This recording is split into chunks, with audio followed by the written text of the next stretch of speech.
It's a great question, and it also helps me to kind of, preview a little bit what we will disclose on Monday. And it's because of Taiwo, I can go, off the record and basically share a little bit what will be the IMF positions about the future of Nigeria for the next 5 to 10 years, and this will be published on Monday, June 23rd here in Nigeria. So the greatest opportunities the country has now is that the runway has been cleared, right? Nigeria is ready for takeoff. That is without any doubt. This country is ready to grow. This country has created the oxygen it needed by really removing the key bottlenecks and by allowing the fiscal to be even more transparent, by allowing monetary policy to refocus on the core principle of ensuring that the Naira and inflation are pretty stable and the market is functioning well. So when you have these preconditions set, what are then the opportunities for the country to grow here? Where is growth going to come from? I think it's very important to first start with what the needs are. The needs is that Nigeria needs to grow durably, okay? So that's the first precondition. Second, the growth has to be very strong. At 3%, 4% is still not strong enough to deal with the type of poverty and food insecurity the country faces. Third, this growth has to be balanced across the country. Regional disparities in Nigeria, unfortunately, have risen. It's very important that this growth is inclusive, including geographically. So in the Article 4, what we are calling for is really continuing on the course where we are now. There's an opportunity now with the fiscal reforms that are being done, with monetary policy and FX, and the fact that the Naira is pretty cheap compared to other currency, to really engineer a productive, like a social contract that is productive enough. Let me explain. As I mentioned earlier, Nigeria needs to raise more revenue to spend more. If there is something you have to remember from the IMF position, is to raise revenue and spend on Nigerians. Okay? So the flow of funds is really very simple. I think Taiwo explained it very well. There are gaps into health, education, infrastructure, agriculture, etc. So any fiscal effort that is being done has to come back very quickly into spending on those productive sectors.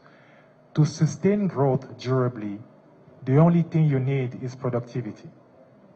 And you cannot achieve productivity when you face insecurity, when you face other bottlenecks. So a productive social contract where the Nigerians are placed at the center of the growth strategy, where growth is strong, but also growth trickles down and ensure that people have decent job and living wages. This is the type of policies you need. You need an environment that will attract FDI. The country has received so far enormous amount of FPI, short-term flows. And thanks to the stability that Nigeria is now enjoying, what we hope to see is now this conversion from FPI to foreign direct investment. This will ensure that the country will have the productive capital it needs in order to power growth. I think the second question was about, design one blueprint. Again, I will challenge you on that. The world now, with everything, all the uncertainty that we face, having one blueprint is a big mistake. What you need to have is agility. You need to be agile, but you need to have a direction. But in that road, you need to have a lot of exit. So you can take corners, you can pause at certain point, but you need agility to make sure that you can recalibrate your policy very, very quickly. Let's say you have, for example, an oil price shock, permanent decline in oil prices. The question will be to Mr. Zak and Mr. Taiwo, given the decline in oil prices, and if it's permanent, is that putting us at risk in terms of achieving the 18% of GDP tax to GDP revenue? What else can we quickly do now to take into account the new reality? So this agility is very important. Again, the objective of 18% is set. You know the direction. But what are you doing in the meantime to quickly recalibrate the strategy so that you don't lose sight of the objective? So in terms of policy blueprint, is really agility.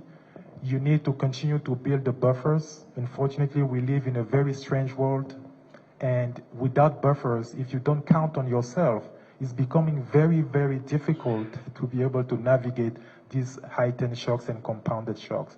And then you need also to be able to communicate what you do to the population. When I discuss with many Nigerian policymakers, it's something that they have very, very clear in their mind. We are doing a lot of reforms. We have to make sure that we carry the population along, but by ensuring that they also understand what we're doing. In this digital world where misinformation is spread very quickly, you must be very, very strong on communication, and you need consistency. Even if it's repeating the same message all over again, that is what is going to help you make sure that the population understand where you're going. But, let me stop here. Thank you very much. Fantastic. So I heard...